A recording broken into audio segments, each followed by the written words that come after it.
আগামী 15 ডিসেম্বর থেকে প্রবাসীরা এমআরপি পাসপোর্ট পাবেন বলে জানিয়েছেন প্রবাসী কল্যাণ মন্ত্রণালয়ের উপদেষ্টা ডক্টর আসিফ নজরুল। সামাজিক যোগাযোগ মাধ্যমে এক বার্তায় তিনি জানান, প্রথম পর্যায়ে সৌদি আরব ও মালয়েশিয়ার প্রবাসীরা এই সুযোগ পাবেন। অন্যদিকে ইউরোপের বাজারে দক্ষ জনশক্তি পাঠাতে আন্তর্জাতিক প্রশিক্ষণ প্রকল্পের চুক্তি স্বাক্ষর অনুষ্ঠানে আসিফ নজরুল জানান, নিরাপদ বৈদেশিক কর্মসংস্থান তৈরি করতে অন্তর্বর্তী সরকার বদ্ধপরিকর। কামরুজ্জামান রাজীবের রিপোর্ট। বসুন্ধরা টিস্যুতে ছাড়ের ছড়াছড়ি। বসুন্ধরা টিস্যু নিয়ে এলো নিশ্চিত ছাড়। আগামী 15 ডিসেম্বর থেকে মেশিন রিডেবল পাসপোর্ট পাবেন প্রবাসী বাংলাদেশিরা।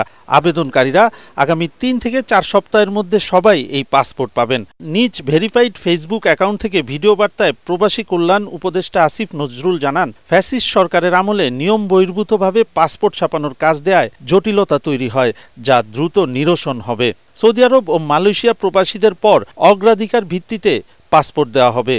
3 থেকে 4 সপ্তাহের মধ্যেই সব সমস্যার সমাধান হবে বলে জানান প্রবাসী কল্যাণ উপদেষ্টা। 15 ডিসেম্বর থেকে আপনারা এমআইপি পাসপোর্ট পাওয়া শুরু করবেন এবং পরবর্তী 3 সপ্তাহ থেকে 4 সপ্তাহের মধ্যে প্রত্যেকে যারা আবেদন করেছেন এমআইপি পাসপোর্ট পেয়ে যাবেন। তো প্রথম প্রায়োরিটি দেওয়া হচ্ছে সৌদি আরবে এবং মালয়েশিয়াতে আমাদের যে ভাই বোনরা আছেন ওনাদেরকে। এরপর আপনারা যেই সমস্ত কান্ট্রিতে ডিমান্ড বেশি তাদের ক্ষেত্রে একটু প্রায়োরিটি দিয়ে এই সমস্যাটা 3 থেকে 4 সপ্তাহের মধ্যে সমাধান করা হবে। অন্যদিকে রাজধানীর একটি হোটেলের চুক্তি স্বাক্ষর অনুষ্ঠানে আসিফ নজরুল বলেন, যথাযথ প্রশিক্ষণের মাধ্যমে ইউরোপে নিরাপদ কর্মসংস্থান সৃষ্টি করতে চায় অন্তর্বর্তী সরকার। অদক্ষ শ্রমিকদের নানা ঝুঁকি থাকে, তাই ইউরোপীয় ইউনিয়নের চাহিদা অনুযায়ী দক্ষ জনশক্তি গড়ে তোলা হবে বলেও জানান তিনি। ইউরোপিয়ান দেশগুলোর ডিমান্ড হচ্ছে স্কিলড ওয়ার্কফোর্সেস। ওনারা যখন ওখানে যাবে, that would be a safe migration এবং that would be a very much what should I say মানে beneficial for their well being as well. তারা ভালো থাকবে ওখানে, তারা ঠকবে না, তারা উপযুক্ত পেমেন্ট পাবে, রেনুমারেশন পাবে।